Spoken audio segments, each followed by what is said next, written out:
여러분 안녕하셨습니까? 양영태 TV의 양영태입니다. 일부에서 오늘 문제를 제기했죠. 가짜 뉴스에 대해서. 가짜 뉴스라는 거는 극좌파 세력들이 주로 만듭니다. 그걸 정치권이 퍼뜨립니다.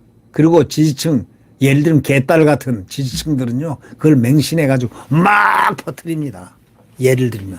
쏟아지는 거짓 정보를 이렇게 어떻게 확산이 되나 봤더니 그렇게 되더라, 이런 얘기입니다.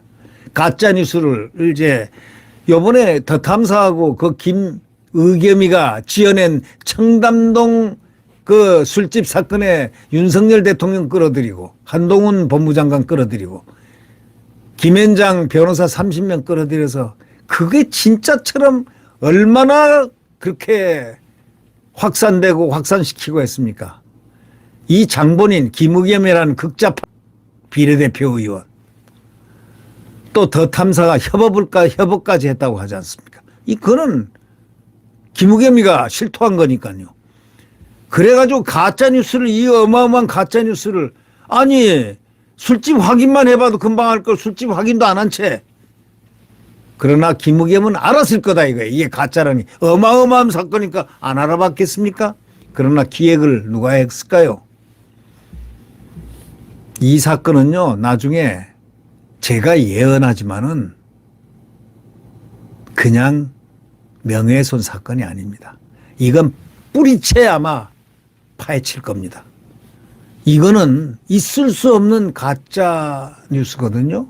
이거는 만들어질 수 없는 한 나라의 국가 원수를, 또 법무부 장관을 끌어들이고 그다음에 대형 로펌의 변호사 30명을 끌어들이는 이 어마어마한 가짜 뉴스를 첼리스트 A가 혼자서 이거를 갖다가 해서 그걸 펌핑을 해가지고 만들어가지고 이거 퍼뜨린 죄, 이건 분석을 굉장히 깊게 해야 됩니다. 그래서 아마 이거에 대해서는 뿌리가 뽑힐 겁니다. 김의겸이도 한번 조사를 다시 받아야 될 것이고 더 탐사도 조사를 받을 겁니다. 나중에 두고 보십시오. 이 사건이 그냥 사건으로만 그치지 않고 대한민국 희대의 가짜뉴스 사건으로 아마 자리매김할 가능성이 매우 높습니다. 이렇게 가짜뉴스, 청담동 술자리 의혹은 유튜브 채널 더 탐사가 확보한 문제의 그 첼리스트 녹음 파일에서 비록 시작됐지만 사실상은 더불어민주당 김의겸 의원하고 당 지도부가, 민주당 극좌파 정당 이재명 당이 지도부가 논란을 키우고 확산을 시켰습니다. 가짜 뉴스를 만들어내고 확산을 시키고 논란을 키우고 확산시키는 것, 이게 정치권이 가짜 뉴스를 차단을 해야 되는 정치권이 이걸 더 확산을 시키고 마치 사실인 것처럼 증폭시켰으니 말이죠. 최고위원회 열어가지고 이걸 또 더 확실하게 했지 않습니까? 이 김의겸이란 자는 한겨레 신문 기자인데 이 자가 진짜 기자 출신인지 의문이 갔었습니다. 혹자는 질문했잖아요. 육하원칙. 기자가 제일 중요하면 뭐든지 간에 기자는 육하원칙에 충실해야 된다는 팩트 중시가 바로 기자의 생명입니다. 제가 그 대학에 있을 때 그 대학 신문 기자를 한 3년 반을 했는데 그 대학 신문 기자에 탁 처음 들어가니까 선배 기자가 이 6개 육하 원칙에 대한 정확한 인식을 해야 된다는 걸 가르치더라고요. 저도 그걸 딱 보고 그게 어렸을 때 머릿속에 콱 박혔습니다. 육하 원칙, 팩트에 준해야 된다. 그래서 저는 이 유튜브를 하면서도요, 이 팩트를 갖다가 항상 팩트에 오버된 적이 없었습니다. 절대로 팩트 체크를 먼저 하고 정상적으로 뉴스가 다뤄진 그 뉴스 속에서 정치 분석을 해왔습니다. 사실 그만큼 팩트가 중요하죠. 이 김의겸이가 국회 국정감사장에서 의혹을 거론했지 않습니까? 한동훈 장관에게. 또 장경태 한번 보십시오. 공개회의 발언에서 법무장관이 로펌 관계자들과 술자리가 있었다면 문제 소지가 크다고 펌프짓을 했지 않습니까? 이 장경태는 가짜뉴스를 엄청 많이 만들어내는 자죠. 나이도 39밖에 안 된다는데 요즘 나이 어린 사람, 이 젊은 무서운 이 가짜뉴스 만들어내는 이런 사람들이 대한민국을 쥐어 흔들고 있으니 얼마나 큰 문제입니까? 이 장경태는 이준석이하고 아주 친한 사람입니다. 나이도 비슷하고 친구라고 그러죠. 네. 그렇게들 합디다 얘기들을. 이 장경태가 보십시오. 그 영부인이 가서 다른 영부인들은 이제 관광차 가는데 자기는 관광 시간을 빌려서 심장병 어린이 집에 가서 같이 위로하고 같이 시간을 보내고 이 사진을 찍은 가지고 뭐 처음에 빈곤 포르노라고 이 정말 엄청난 못된 욕을 이렇게 하더니 그 다음에는 조명 포르노를 만들었습니다. 이렇게 가짜를 만들어내는 국회의원들, 이런 국회의원들은 앞으로 그대로 놔둬서는 안 된다 이런 얘기입니다. 그냥 정치인으로서의 끝이 아니고 사법적인 그 어떤 부분의 문제가 되는 한까지 전부 다 책임을 지어야 된다 이런 얘기입니다. 가짜뉴스는 그만큼 무서운 겁니다. 민주당의 정책위원장이란 자가 또 뭐라고 그랬습니까? 사실이라면 하고 또 앞에다 살짝 붙여놓고요. 제2의 국정농단이다. 이렇게까지 했습니다. 청담동 의혹이 사실상 가짜로 판명난 이후에도 진실은 아직 모른다. 나는 믿는다. 이러고는 판이니까 이거 웃기지 않습니까? 이런 사람들이 국회의원을 하고 의회를 지금 장악하고 있습니다.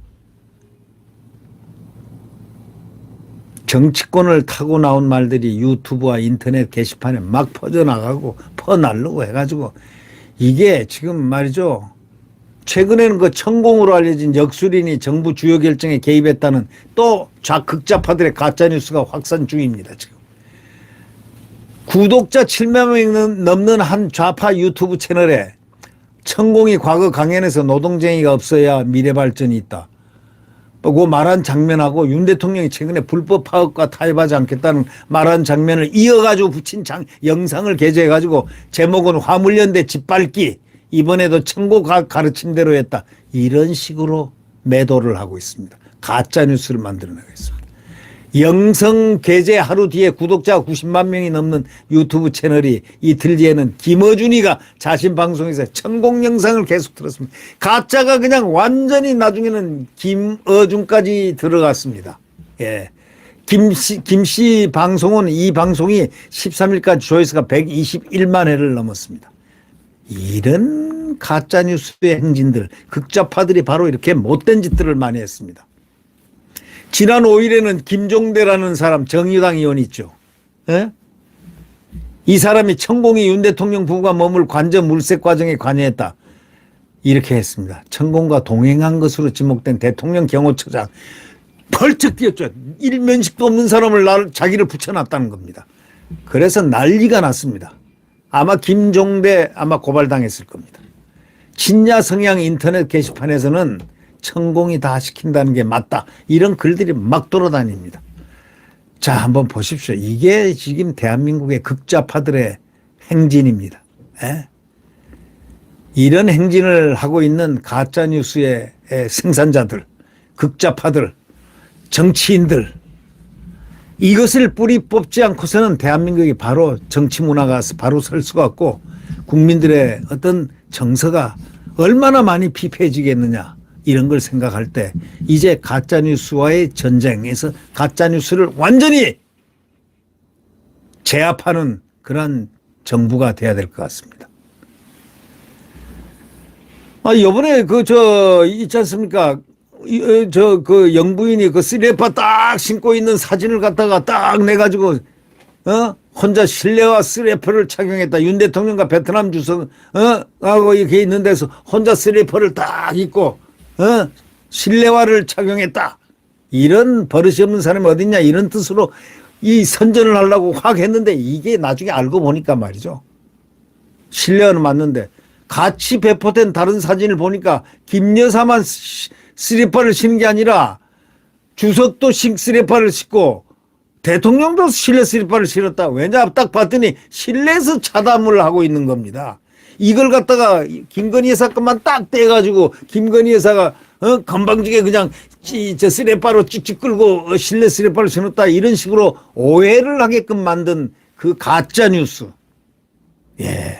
이런, 그러니까 한눈에 알 수 있는 걸 보니까 다른 사진에는 이제 그러니까 김건희 여사만 쏙 떼내가지고 그 부분만 딱 확대를 해가지고 이런 나쁜 사람들이 어디 있습니까? 이런 나쁜 사람들이 가짜뉴스를 만들어가지고 그런데 나중에 보니까 그게 대통령과 베트남 주석과 영부인하고 서서 실내에서 실내화를 신고 같이 다 실내화를 신고 차를 마시고 있었던 바로 차담이었다는 겁니다.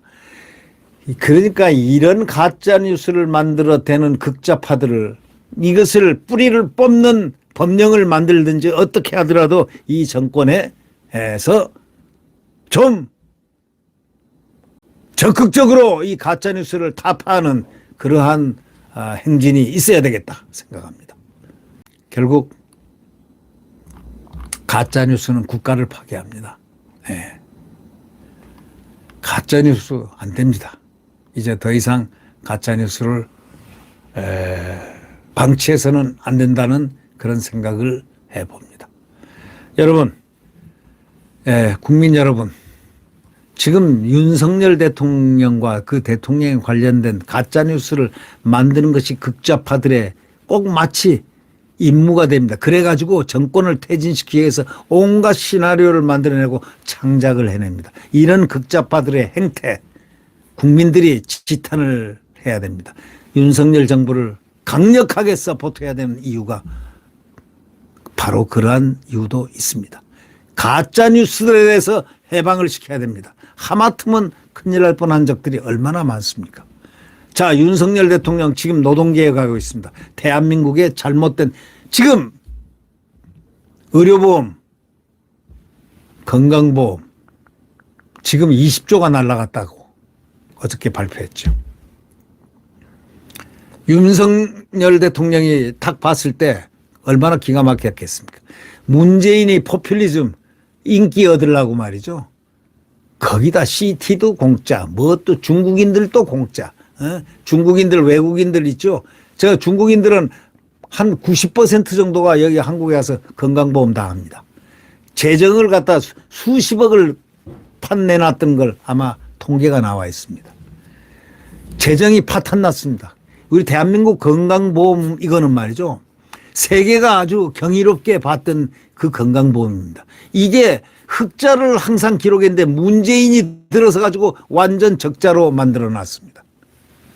왜? 문케어라는 건 이름으로 자기가 인심을 썼다는 걸로 뭐 또 누구도 뭐 주고 누구도 뭐 주고 MRI도 찍어도 공짜 뭐도 공짜 뭐 이런 식으로 해놓으니까 이게 되겠습니까? 중국인들 오케이. 한국 영주권자 3년만 있으면 영주권 신청하면 다 나오는데 중국인들한테는 아주 특별히 잘 나오죠. 영주권. 자, 등록해놓고 자기네 나라 가 있다가 뭐 아프면 이리로 들어오고 말이죠. 하는 사람들이 부지기수였지 않습니까? 참 이렇게 인심 썼던 문재인. 그가 행했던 것이 그대로 지나간 역사로만 남아있지는 않을 겁니다. 네. 책임져야 될 부분도 있습니다. 여러분, 구독 버튼과 엄지를 눌러주시면 감사하겠습니다. 알람 설정도 부탁드리겠습니다. 여러분, 오늘 하루도 강건하시길 바랍니다. 안녕히 계십시오.